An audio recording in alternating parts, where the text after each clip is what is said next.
Halo guys, welcome back to my YouTube channel. Di video kali ini gue akan ngebahas sebuah handphone keluaran tahun 2020.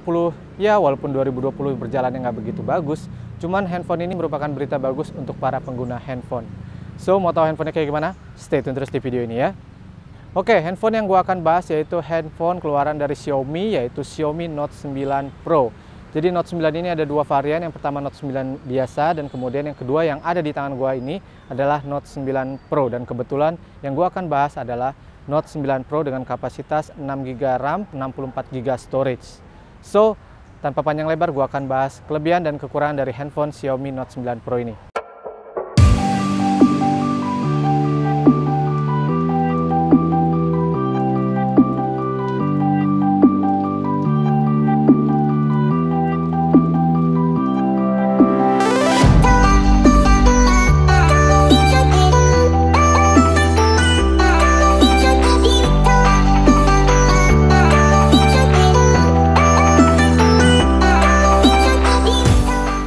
Untuk Xiaomi Note 9 Pro ini, yang pasti yang paling diunggulkan adalah menggunakan prosesor Snapdragon 720G, yang mana prosesor itu udah terkenal cukup mumpuni untuk multimedia dan juga sangat hemat daya baterai. Oke, kemudian untuk fitur kedua yang paling diunggulkan di handphone Xiaomi Note 9 Pro ini adalah fitur quad kameranya, yang mana kamera belakangnya itu terdiri dari 4 kamera, yang mana kamera utamanya itu adalah 64 megapiksel dengan bukan f1.9. Kemudian untuk kamera keduanya adalah 8 megapiksel dengan bukan f2.2. Dan untuk kamera makronya sendiri itu adalah 5 megapiksel dengan bukan kamera f2.4.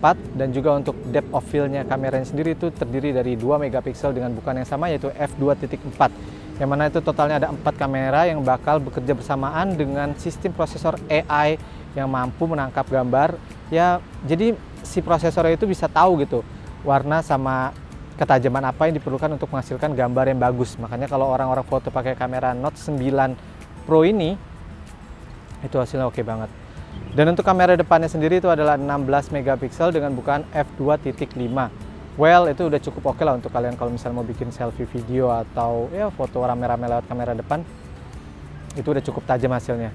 Dan juga handphone ini udah jelas-jelas fitur yang paling dibanggakan dan digembar-gemborkan Xiaomi adalah fitur dengan baterai yang cukup besar.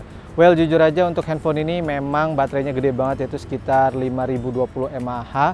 Dan gue udah menggunakan handphone ini sekitar 1,5 bulan lah, hampir 2 bulan. Itu gue untuk nonton film Netflix ataupun untuk ya gue main game sih yang nggak lama-lama banget gitu. Itu baru ngecas lagi sekitar 1 harian gitu. Jadi mungkin hampir paling rekor tuh hampir 2 hari lah ya. Kalau misalnya gue nggak daily use banyak buka screen time kayak untuk lihat TikTok, Instagram atau lainnya, itu masih awet sampai 2 hari. Jadi kalau kalian yang membutuhkan daya handphone yang cukup besar, kalian bisa mencoba membeli Xiaomi Redmi Note 9 Pro ini. Selain dilengkapi dengan baterai yang besar, tentu saja baterai yang besar perlu diisi dengan sistem charging yang oke punya. Dan untuk handphone ini udah mendukung yang namanya fast charging. Dan chargernya sendiri itu pun udah dibawa langsung dari handphonenya sendiri gitu. Jadi kalian nggak perlu membeli charger fast charger yang terpisah. Jadi kalian udah dapat langsung pada saat pembelian.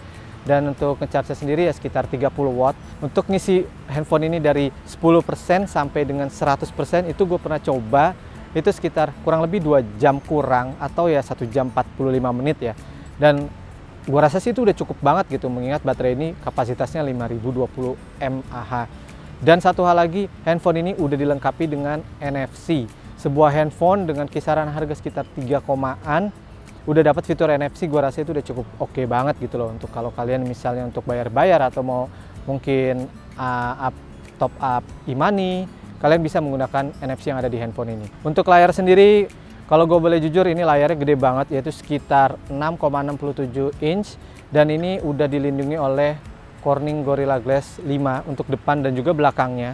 Jadi kalian nggak perlu khawatir kalau misalnya ini gampang kebaret atau mungkin ya ada garis-garis kecil gara-gara taruh di tas, karena ini udah Gorilla Glass 5 yang lindunginnya. Dan jujur aja untuk layarnya masih menggunakan panel IPS, bukan AMOLED, yang mana mungkin kalau kalian bisa bedain gambarnya, warnanya itu dari IPS ke AMOLED itu mungkin bakal terasa banget, walaupun ini layarnya udah cukup besar. Dan dari tadi gue udah sebutin berbagai macam kelebihannya. Sekarang gue bakal sebutin apa aja kekurangan dari handphone ini. Yang pertama gue rasain waktu gue menggunakan handphone ini yaitu untuk handphone ini sendiri jujur aja ini berat. Berat handphone ini sekitar 209 gram, yang mana ya wajar aja. Pertama, baterainya cukup besar. Kedua juga dengan sistem quad kameranya dan juga Corning Gorilla Glass depan belakang, gue rasa ya pantas saja itu berat handphonenya 209. Ya emang agak bulky untuk handphone ini, nggak terlalu mungil atau kecil, cuman ya karena sekarang ini lagi zaman handphone gede ya nggak sih? Dan juga fitur yang gue bilang kurang di handphone ini adalah layarnya masih IPS untuk layarnya yang udah cukup lebar. Tapi kenapa sayang banget nggak ditanamin AMOLED ya? Mungkin harganya bakal berubah ya kalau misalnya harganya jadi pakai layar AMOLED ya. Fitur lain yang gue rasa sangat kurang yaitu ketika kalian menggunakan handphone ini untuk merekam 4K, 4K-nya itu nggak ada image stabilizer. Beda sama yang Full HD resolution yang 1080, itu kalau kalian megang handheld biasa, itu masih ada image stabilizer-nya, yang mana akan gue kasih tahu di video ini juga bagaimana hasil perekaman video 4K dan juga perekaman video Full HD 1080. Oke, berikut adalah beberapa sampel foto dari handphone Xiaomi Note 9 Pro.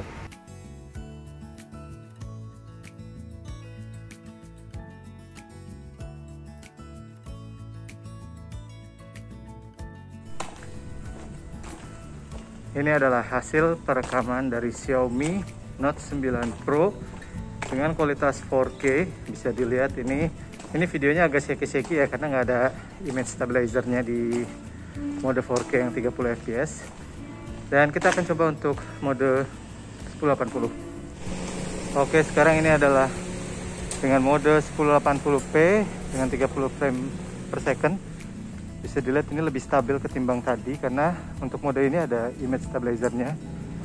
Jadi kalau mau bikin video yang lebih stabil dan enak dilihat sih ya, saranin pakai yang mode 1080p-nya. Dan hasil gambarnya juga lumayan bagus. Ini di siang hari yang bener-bener cerah banget. Untuk kontras warnanya juga nggak terlalu over.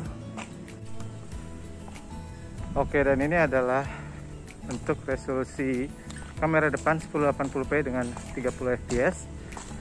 Di resolusi yang depan ini gue rasa sih emang gambarnya nggak setajam yang di belakang ya. Dan tentunya ini nggak ada nggak ada image stabilizer ya.